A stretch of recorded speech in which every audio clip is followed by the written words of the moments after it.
Welcome back to New Rockstars. I'm Erik Voss, and this is a complete recap of everything you need to know going into Daredevil Born Again. This is a breakdown of the full historical timeline of like 11 titles across Netflix and Disney Plus. Every freaking time Daredevil Matt Murdock and Kingpin Wilson Fisk drop out of the sky or resurrect with an eye patch, the long journey this upcoming season has taken to get here, who everyone on this show is, and really just a cheat sheet to cover you before the first 2 episodes drop on March 4th. Now, if you want a fuller breakdown of each season of Daredevil from the Netflix era with all the Easter eggs and references in each episode, we are finishing up our Road to Born Again Daredevil rewatch series with the final installment, our breakdown of season 3 from 2018, coming to the channel this weekend. And we've been waiting for Daredevil Born Again so long, and we're going to be covering every episode with same night couch reactions, followed by next day Q&As over on the Break Room channel, followed by in-depth scene-by-scene Easter egg breakdowns back here on New Rockstars. So please subscribe to all the channels in the New Rockstars network. All right, Daredevil introduced us to Matt Murdock, the son of boxer Batlin Jack Murdock, a kid who gets blinded in a chemical accident. After Jack was murdered, Matt came under the tutelage of also blind mentor Stick, who teaches Matt how to make his way through the world as an agile fighter. As an adult, Matt settles in Hell's Kitchen, New York, as a devout Catholic and friend of Father Lantom, working as an attorney with best friend Foggy Nelson. These two running up a tab at Josie's Bar, while Matt patrols the streets as a vigilante known as the Devil of Hell's Kitchen. While this show originally streamed on Netflix and was produced by a different division of Marvel than Kevin Feige's Marvel Studios film division, it was at first conceived to be part of the MCU, with vague references to the Battle of New York and to the Avengers, and that includes a real estate conspiracy plot exploiting the rebuilding efforts after the 2012 battle, and that is what connects Matt and Foggy to Karen Page, embroiled in this Union-allied scandal, making her a target to the criminal factions of the city. And we meet the chief of this group, Wilson Fisk, a wealthy man who, as a boy, hammered to death his abusive father, and a kid who ages up into a super violent crime boss who is obsessed with cufflinks and cooking his own breakfast, and, as we'll see in this season, his new art dealer girlfriend Vanessa. We also meet the helpful nurse Claire Temple, reporter Ben Urich, who ends up getting killed by Wilson Fisk, criminal informant Turk, officer turned detective Brett Mahoney, gear and suit designer Melvin Potter, and Fisk's ill-fated assistant Wesley, who gets gunned down by Karen. We also meet other criminal factions led by Owlsley, the Russians, Madame Gao, and Nobu. This season has some incredible stunt choreography, including an iconic hallway long take sequence put together by Phil Silvera, who's returning for Daredevil Born Again. Stick ends up returning in Matt's life, warning of an upcoming apocalyptic war with the Hand, showing he's not afraid to hurt a kid. While Wilson Fisk steps out of the shadows to clean up the city, he gets exposed as the monster he really is, and Matt beats him in a fight, getting Fisk imprisoned. We broke down the entire season, episode by episode, in this video. And just a quick reminder that if you are so excited for Daredevil Born Again, as we are, one of the best ways you can celebrate this amazing moment is to grab one of these Justice and Punishment shirts that are inspired by Daredevil and Punisher, exclusive on our merch store, nerdriot.shop. I'm going to be wearing this shirt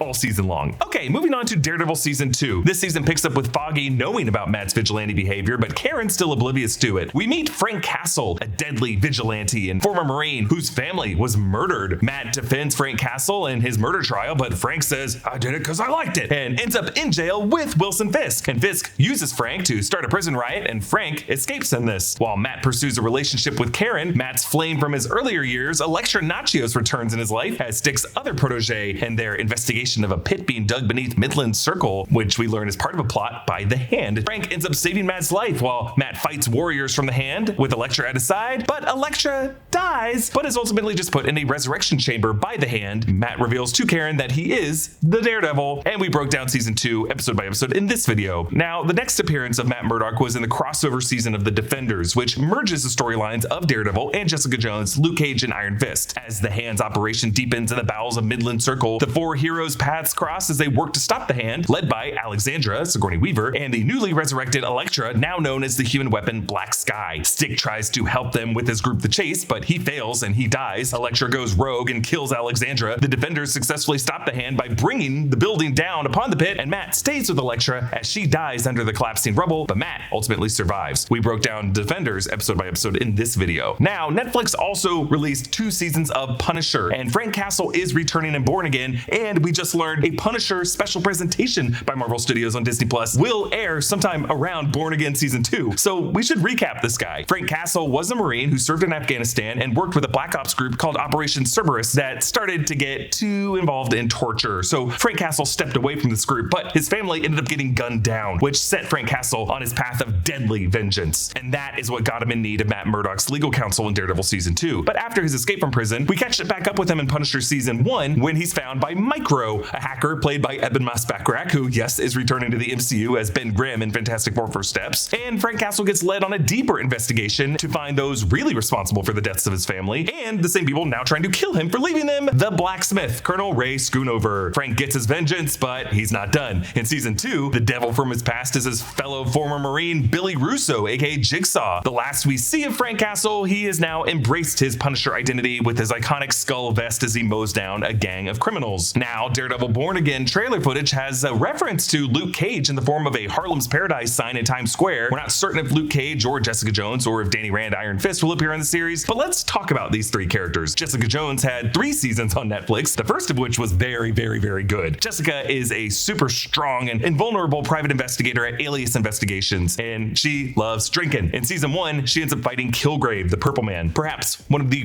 greatest Marvel villains we've seen on screen. He can control anyone's actions with a mere suggestion, and he is terrifying to watch. In this show, we also meet Trish Walker, Jessica's lifelong friend who is a talk show host, and someone who gets a very odd villain arc in Season 3 of the show under the name Hellcat, and technically she remains imprisoned on the Raft, the floating island prison that we see in Captain America Brave New World. This show also introduces us to attorney Jerry Hogarth, who becomes Foggy Nelson's boss in later seasons of Daredevil, and we also in the show meet super soldier Will Simpson, aka Nuke. Jessica Jones is also how we first met Luke Cage, because they hook up and destroy a lot of furniture in Jessica Jones Season 1, but Luke Cage got 2 seasons of his own on Netflix, exploring his role as Harlem's Power Man, who underwent experiments at Seagate Prison that made him invulnerable and super strong. In Season 1, he fights his half-brother Willis Stryker, who is also technically now imprisoned on the Raft, as well as Cornell Stokes and Mariah Stokes. Cornell Stokes was played by Mahershala Ali, who will be recast as Blade in Marvel Studios, hopefully someday. We also get to know Detective Misty Knight better on this series, and she ends up getting her biomechanical arm from the comics. This series really ends with Luke taking over the Harlem's Paradise nightclub, so the billboard in Times Square in Daredevil Born Again is a decent indicator that he will either appear or at least get referenced in this corner of the MCU. Iron Fist also got 2 seasons on Netflix. The first one was very rushed and not beloved among the fans, but the second one definitely improved. This show follows Danny Rand as a kid from a wealthy family who loses his parents in a plane crash but ends up becoming the immortal Iron Fist after receiving training in Kunlun. This series also introduces us to martial artist Colleen Wing. But we need to move on to Daredevil Season 3. This season saw Fisk's long con to get out of prison, regain his criminal empire, and reunite with Vanessa come to fruition. He cuts a deal with the FBI to inform on other criminal organizations and gets released into protective custody, but the FBI overseeing this deal all end up in his pocket, worried about what he'll do to their families, and just do his bidding to take out all the other rival criminal organizations in the city. Fisk also figures out that Matt Murdock is Daredevil and frames Matt Murdock for various crimes using mentally unstable FBI agent Benjamin Poindexter, aka Dex, aka Bullseye, to do this by masquerading as a fake Daredevil. Dex is terrifyingly unwell throughout the season and ends up killing Father Lantom, and that's not even the worst thing he does. Foggy flirts with running for DA against Blake Tower this season. After we met Blake Tower in Season 2 of Daredevil, we also learned Karen's backstory as a former drug dealer involved in the death of her brother Kevin in an incident with her violent boyfriend Todd. Dex crashes Fisk and Vanessa's wedding, leading to a super brutal final brawl that bloodies up Fisk's precious rabbit in a snowstorm painting. Matt restrains himself from killing Fisk and forces him to back down by threatening to imprison Vanessa because it was her who had ordered Dex to kill FBI agent Ray. They end up unmasking the fake Daredevil and they restart their law firm, rebranding it as Nelson, Murdock, and Page. Also, since Fisk had broken Dex's spine, the very last shot of the season is Dex getting spinal surgery to fix it with the mysterious metal cognium. Now in the comics, it's adamantium, and the surgeon in the scene who does it is related to Lady Deathstrike from the X-Men world. Captain America Brave New World established adamantium in this universe as having medical applications just like this. So we will see if Daredevil Born Again might switch his spine back to being adamantium. While this upcoming Daredevil Born Again season carries the title of Born Again, this 3rd season back on Netflix in 2018 was the truer adaptation of the Born Again 1986 comic storyline by Frank Miller. We break down Season 3 episode by episode in a video coming out this weekend. Captain America Brave New World is such a fun, paranoid political thriller. It does a great job of showing how information can be weaponized and how having full context can help help protect you from being manipulated. That's what's so great about Straight Arrow News. They give you full context so you can get a more complete picture from the news you read. Straight Arrow News is a free app and website, so you don't need to deal with the paywall to get your news, which is good. News should be free. Their reporting is unbiased, highlighting both left and right-leaning stories and delivering reliable, factual news coverage on events across all sides of the aisle for a full picture of today's news. They've got an awesome media mist tool that helps surface stories that go underreported or don't get enough love from the algorithm to be at the top of your feed, because news can be important without being buzzy or clickbaity, and Straight Arrow News gets that. Visit san.com/newrockstars to check it out for yourself. You can head over by clicking on the link in the description or download the app by searching Straight Arrow News. When you download, you not only support New Rockstars, you're also supporting a free news platform created by a group of journalists that are on a mission to raise the bar in the media and hone in on serving you the truth. Now, Netflix canceled all of their Marvel series, the big announcement coming with Daredevil Season 3's release in late 2018. The final seasons of Jessica Jones and Punisher, which had already been shot, ended up getting released in 2019, and then we hit like a period of uncertainty. We didn't know what the future of these characters would be. But when it came to Daredevil, online campaigns surged to try to convince Marvel Studios executives to find a way to revive these characters in other Marvel Studios movies and shows. And it didn't take long. In November 2021, Marvel Studios released their 6-episode Hawkeye series on Disney+,